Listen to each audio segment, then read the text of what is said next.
भोपाल से बड़ी खबर सामने आ रही है। सौरभ शर्मा केस में बड़ा खुलासा हुआ है। ईडी की चार्जशीट में करोड़ों का पर्दाफाश हुआ।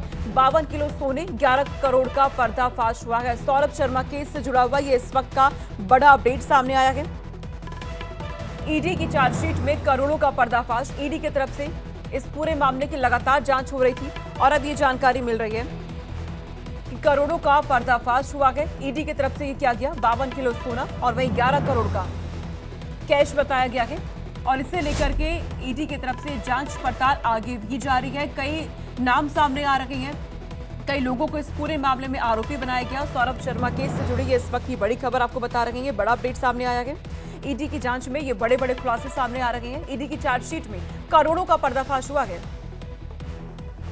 सौरभ शर्मा केस में लगातार जांच पड़ताल हो रही थी। कई लोग इसमें आरोपी हैं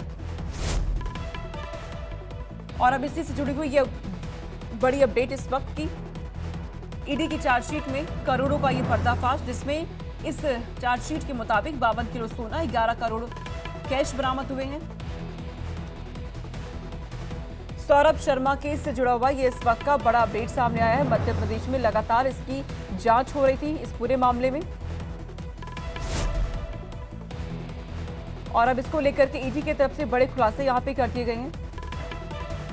और इस खबर पर एमपी स्टेट हेड मुक्ता पाठक हमारे साथ जुड़ चुकी हैं। मुक्ता, सौरभ शर्मा केस की जांच लगातार हुई है और ईडी के बाद एक खुलासे कर रही है। ये एक और बड़ा खुलासा है। जी बिल्कुल, कल जो है ईडी ने अपना चालान पेश कर दिया है कोर्ट में। 1000 पन्ने का ये चालान है जिसमें कि 12 आरोपी बनाए हैं ईडी ने, जिसमें सौरभ शर्मा, उनकी मां, उनकी पत्नी और उनके 2 सहयोगी और अन्य जो उसकी जो कंपनीज है उसमें जो डायरेक्टर हैं उन सबको बनाया गया है। और ईडी ने ये भी बात का खुलासा किया है, चार्जशीट में मेंशन किया है, जो इनोवा गाड़ी मिली थी जंगल में जिसमें 52 किलो सोना और 11 करोड़ से ज्यादा कैश था, जिसको कभी सौरभ मानने को तैयार नहीं था कि उसका है, वो भी ईडी ने कहा है कि सौरभ का ही है। क्योंकि जो सीडीआर जो है उसमें जब लोकायुक्त, जो सबसे पहले सौरभ शर्मा के यहाँ पे जब रेड हुआ था तो वो लोकायुक्त की रेड थी और उस समय जब रेड पड़ रहा था तो उसने अपने ड्राइवर को फोन किया था और कहा था कि ये गाड़ी को ले जाके कहीं सुनसान जगह पे छोड़ दो और इसको हम बाद में जब रेड खत्म हो जाएगा तब वापस ले लेंगे। तो इस तरह से जो है, जो चीज सौरभ और उसके सहयोगी कभी मानने को तैयार नहीं थे कि वो 52 किलो सोना और 11 करोड़ कैश जो उनका है वो भी ईडी ने कहा है कि उन्हीं का है। तो इस तरह से ईडी ने ये भी कहा है कि लगभग अगर हम माने तो सौरभ शर्मा और उसकी विभिन्न जो कंपनी और सहयोगी है उनके 100 करोड़ की संपत्ति को जो है अटैच करने की भी बात कही है। तो इस तरह से जो ईडी ने जो कल चालान पेश किया है कोर्ट में, उसमें ये बहुत महत्वपूर्ण रूप से देख सकते हैं। क्योंकि अभी पिछले दिनों ही लोकायुक्त ने लगभग 90 दिन बीत जाने के बाद भी चालान पेश नहीं किया था सौरभ शर्मा के मामले में, तो जिसमें उसकी बहुत किरकिरी भी हुई थी और कोर्ट ने भी कहा था कि अभी तक आप चालान नहीं पेश कर पाए हैं। और लोकायुक्त वाले मामले में सौरभ शर्मा और उसके सहयोगी को जमानत भी मिल गई है।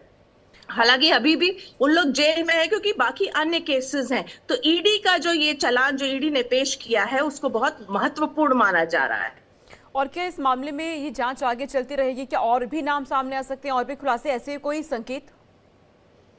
बिल्कुल उम्मीद की जा सकती है क्योंकि अभी जो ईडी ने जो चालान पेश किया उसमें जो बहुत सारे जो सवाल थे जिसके जवाब लोगों को नहीं मिल रहे थे, ना ही सौरभ अपने पूछताछ के दौरान बता रहा था, उन सभी सवालों का लगभग जवाब इस ईडी के चालान में है।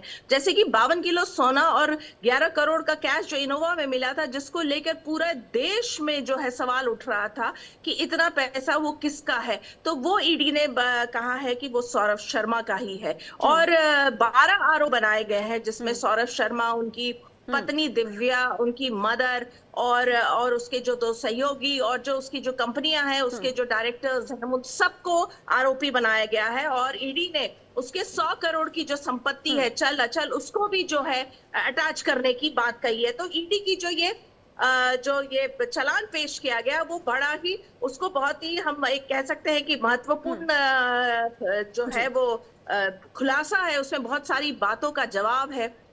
ठीक है मुक्ता, आगे और किस तरह के खुलासे होते हैं, जांच किस दिशा में आगे बढ़ती है, आप नजर रखिएगा। आपसे अपडेट हम आगे लेते रहेंगे। फिलहाल बहुत शुक्रिया तमाम जानकारी हम तक पहुंचाने